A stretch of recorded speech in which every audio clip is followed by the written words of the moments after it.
नमस्कार दोस्तों, आपका स्वागत है हमारे YouTube चैनल बोध इंस्पायर्ड में। तो दोस्तों, आ गए हैं फिर से एक और नई रोचक कहानी के साथ। तो दोस्तों, आज की जो कहानी मैं आपको सुनाने जा रहा हूं, यह कहानी सच्ची घटना पर आधारित है। तो चलिए बिना किसी देरी के वीडियो शुरू करते हैं। एक बार महात्मा बुद्ध एक गांव में अपने शिष्यों सहित घने पेड़ की छांव के नीचे बैठे। आसपास के गांव से बहुत से लोग अपनी मानसिक समस्याएं लेकर महात्मा बुद्ध के पास आ रहे थे। महात्मा बुद्ध उन सब की मानसिक परेशानियों का समाधान देते।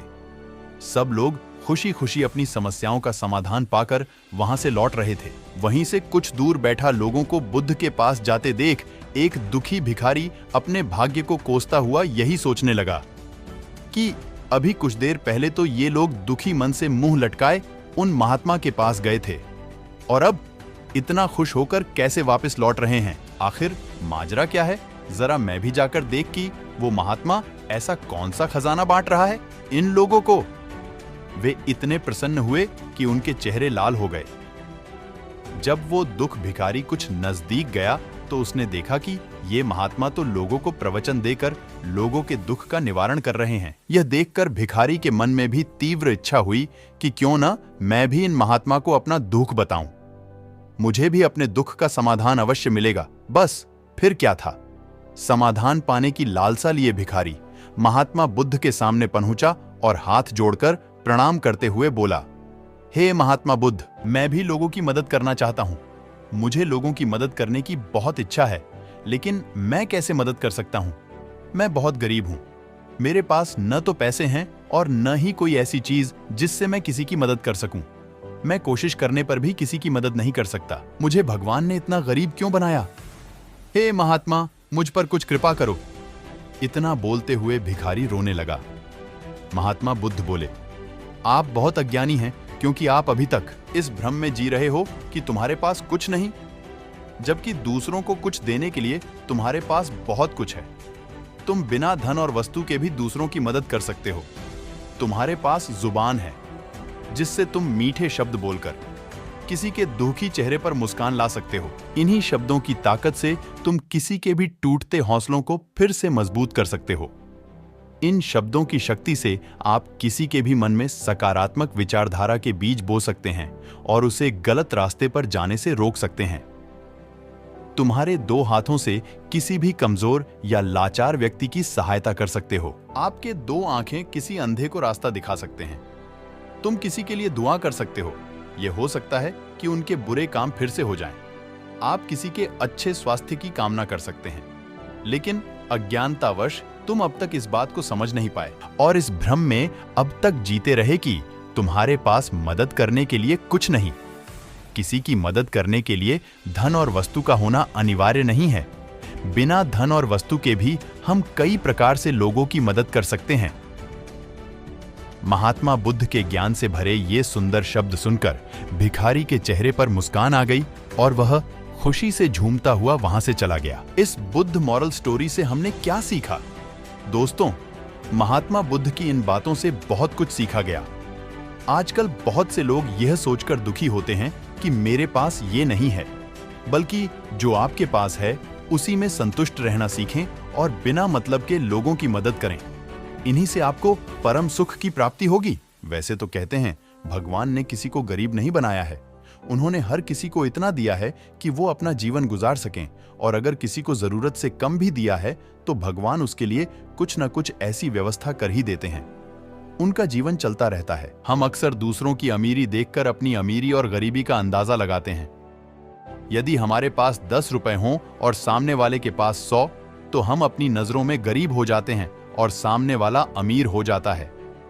हम यह नहीं सोचते कि एक व्यक्ति कितनी मेहनत से रुपए कमाता है, 100 काम कर रहा है, उसकी जरूरतें क्या हैं। हम तो बस दूसरे की दौलत देखते हैं और अपनी राय बना लेते हैं। गौतम बुद्ध की आज की प्रेरणादायक कहानी के माध्यम से आप जानेंगे कि भगवान बुद्ध के अनुसार कौन धनवान और धनवान व्यक्ति होता है। साथ ही आप यह भी समझ जाएंगे कि गौतम बुद्ध हर व्यक्ति को अमीर क्यों कहते थे। गौतम बुद्ध की कहानी आपको बहुत प्रभावित करेगी और बुद्ध की इस प्रेरणादायक कहानी से मिली सीख आपके बहुत काम आएगी। एक बार की बात है, ऐसा हुआ। एक राज्य के राजा ने गौतम बुद्ध को कुछ दिनों के लिए अपने राज्य में आने का निमंत्रण दिया। बुद्ध ने उस राजा का निमंत्रण स्वीकार कर लिया और अपने कुछ शिष्यों के साथ उस राज्य में चले गए। राजा ने बुद्ध से मुलाकात की और उनसे कुछ दिन वहां रहकर अपने राज्य के लोगों की समस्याओं का समाधान करने और उन्हें धार्मिक मार्ग पर चलने की शिक्षा देने का अनुरोध किया। बुद्ध ने राजा की बात मान ली और इस राज्य में 3 दिनों के लिए एक धार्मिक परिषद आयोजित करने का निर्णय लिया। गौतम बुद्ध के आगमन की खबर पूरे राज्य में फैल गई और धार्मिक सभा के पहले ही दिन बहुत से लोग आए। उसी राज्य के चौराहे पर एक भिखारी बैठा रहता था। उसे भी गौतम बुद्ध के आने की खबर थी, लेकिन वह सोचने लगा कि धर्म सभा में जाकर और यहाँ बैठकर उसे क्या मिलेगा। जैसे जैसे लोग आएंगे वे मुझे भिक्षा में कुछ न कुछ अवश्य देंगे। पहले दिन कई लोग आए और इस भिखारी ने अच्छी खासी कमाई की। अगले दिन फिर वही क्रम जारी रहा। भिखारी ने भीख मांगने के साथ साथ यह भी देखा कि धार्मिक सभा में जाते समय लोग उदास और दुखी हो रहे थे और उन्होंने उसे कुछ दिया भी नहीं। जब वह बुद्ध से मिलकर वापस आता है तो बहुत खुश दिखता है और खुशी खुशी भिक्षा भी देता है। यही सोचते सोचते दूसरा दिन भी बीत गया। तीसरे दिन जब बहुत कम लोग आए तो भिखारी परेशान हो गया। उसने कमाई नहीं की। उसने सोचा कि बुद्ध तो सबकी समस्याओं का समाधान दे रहे हैं, तो क्यों ना मैं भी उनके पास जाऊं और अपनी गरीबी दूर करने का उपाय पूछूं। ऐसा सोचकर वह भी धर्म सभा में गया, लेकिन वहां लंबी कतार थी। बड़ी मुश्किल से उनकी बारी आई। बुद्ध के पास पहुंचकर उसने प्रणाम किया और कहा, प्रभु, इस गांव में सभी लोग सुखी हैं और सभी लोग धनवान तथा सुख सुविधा संपन्न हैं, फिर मैं गरीब क्यों हूं? बुद्ध बोले, तुम गरीब हो क्योंकि तुम हमेशा दूसरों से मांगते रहते हो लेकिन कभी किसी को कुछ नहीं देते हो। भगवान बुद्ध ने उस भिखारी को देखा। आपको लगता है कि लोग तुम्हें भीख में बहुत सारा धन देंगे, लेकिन आप किसी को बदले में कुछ भी नहीं देना चाहेंगे। यह सुनकर भिखारी बड़े आश्चर्य से बोला, हे प्रभु, क्या मैं लोगों को कुछ दूंगा? मैं भीख मांगकर ही गुजारा करता हूं। मेरे पास देने को आखिर है क्या? बुद्ध कुछ देर के लिए चुप हो गए और कुछ देर रुककर बोले, तुम बहुत मूर्ख हो। भगवान ने तुम्हें और हम सभी को किसी को देने या दूसरों के साथ बांटने के लिए बहुत कुछ दिया है। आपने एक मुस्कान दी है जिसे आप दूसरों के साथ साझा कर सकते हैं और उन्हें आशा और उम्मीद दे सकते हैं। तुम्हें आवाज दी गई है जिससे तुम मीठे बोल बोलकर लोगों की प्रशंसा कर सकते हो। तुम्हें 2 हाथ दिए गए हैं जिससे तुम दूसरों की मदद कर सकते हो। तुम्हें एक स्वस्थ शरीर दिया है जिससे तुम भीख मांगने के बजाय कड़ी मेहनत कर सकते हो। जिस व्यक्ति को भगवान ने बिना किसी कमी के ये चीजें दी हैं, वह कभी गरीब नहीं हो सकता। आप सिर्फ अपनी सोच के कारण गरीब हैं। जैसे ही आप इस सोच से बाहर निकलेंगे, आप खुद को दूसरों की तरह अमीर समझने लगेंगे और आपकी जिंदगी भी बेहतर हो जाएगी। दूसरों की खुशी देखकर अपनी तुलना दूसरों से न करें। भगवान ने सभी को अमीर बनाया है, बस जरूरत है तो अपनी सोच सुधारने की। भगवान बुद्ध की बातें सुनकर मनुष्य को अपने जीवन का मूल्य समझ में आया और वह उनके द्वारा दी गई शिक्षाओं के अनुसार अपना जीवन जीने लगा। जब हम सभी अपनी तुलना दूसरों से करते हैं या दूसरों को खुश देखते हैं, तो हमें लगता है कि हमारी जिंदगी खराब है और बाकी सब मजे कर रहे हैं।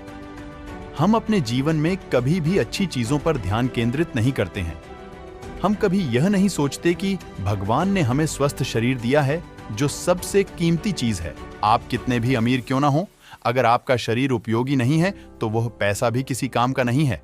और वहीं अगर आप गरीब हैं लेकिन आपका शरीर बिल्कुल स्वस्थ है, तो आप अपने आप में एक अमीर व्यक्ति हैं।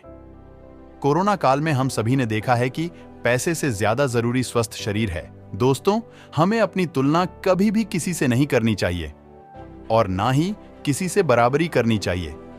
हमें अपनी जिंदगी में हमेशा खुश रहना चाहिए और ईश्वर का धन्यवाद देना चाहिए। तो दोस्तों, आज की इस वीडियो में केवल इतना ही। आशा करते हैं कि आपको यह कहानी अच्छी लगी होगी। अगर वीडियो अच्छी लगी हो तो लाइक करके और कमेंट करके जरूर बताएं और साथ ही इस चैनल को सब्सक्राइब जरूर कर लें। मिलते हैं आपसे एक और ऐसी रोचक कहानी के साथ। तब तक के लिए नमस्कार।